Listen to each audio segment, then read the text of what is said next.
Hello friends, welcome back to my channel PU Zone, myself Priya. Today I am going to discuss about witness under section 118 to 134 of Indian Evidence Act 1872.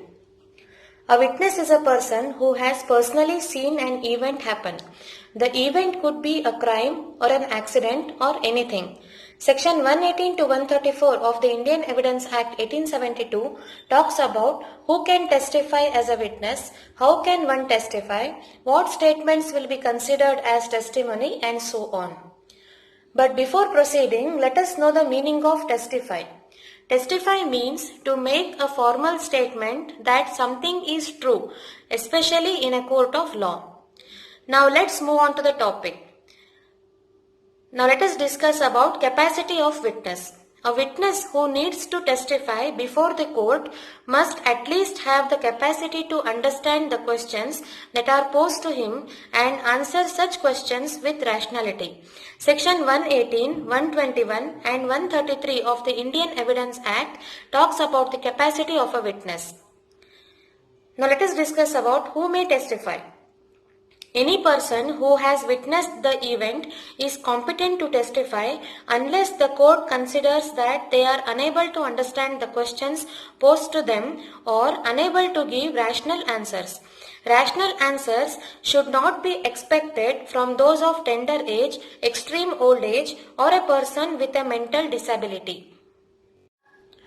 Now let us discuss about can a child testify.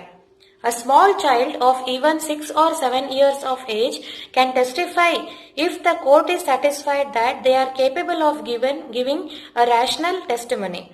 In the case of Raju Devendra Chaube versus State of Chhattisgarh, the sole eyewitness of murder was a child of 13 years old who worked as a house servant where the incident took place. A child can testify provided if he is not a toddler. Now let us move on to witness unable to commit verbally. Section 119 of the Indian Evidence Act says that a person who is not able to communicate verbally can testify by way of writing or signs. In case of Chandar Singh versus State, the High Court of Delhi observed that the vocabulary of a deaf and dumb witness may be very limited and due care must be taken when such witness is under cross-examination. If a dumb person can read and write, the statements of such persons must be taken in writing. Now let us discuss about can judges testify. A judge or a magistrate is not compelled to answer any questions regarding his own conduct in the court or anything that came to his knowledge in the court except when asked via special order by a Supreme Court. This section gives a judge or a magistrate the privilege of a witness, and if he wishes to give it away, no one can raise any objection.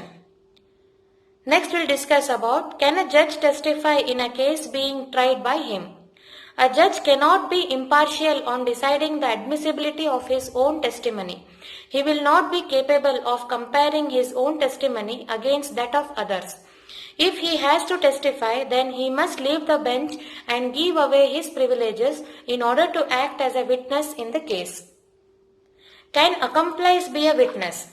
An accomplice is a person who is guilty of helping the accused to commit a crime. He can be appropriately described as a partner in the crime of the accused. Section 133 of Indian Evidence Act says that an accomplice to a crime is competent to be a witness against the accused. The conviction made on the basis of such testimony is legal. An accomplice is someone who has either willfully participated in committing a crime with an accused or helped him in some manner. If he has been forced to break any law against his will, then he may not be considered as an accomplice. In the case of Kolangiri versus the State of West Bengal, it was held by the Apex Court that even though an accomplice can be a competent witness, it would not be very safe to make a decision solely relying on his testimony. Now let us discuss about how many witnesses can there be. There is no prescribed number for minimum or maximum witnesses to be in a case in any provision. In the case where there are multiple witnesses that have seen the same event, Not all of them are required to be examined for proving a fact. Examining 2 or 3 of them would be enough to establish a case.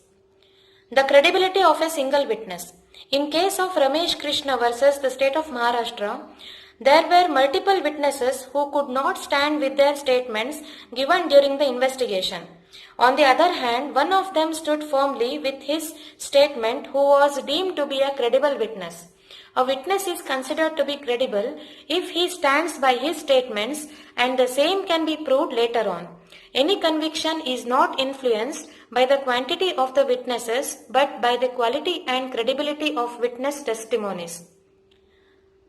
So, this much regarding witness under section 118 to 134 of Indian Evidence Act 1872. If you like the video, then please subscribe to my channel and please click on bell icon for further notifications. Thank you.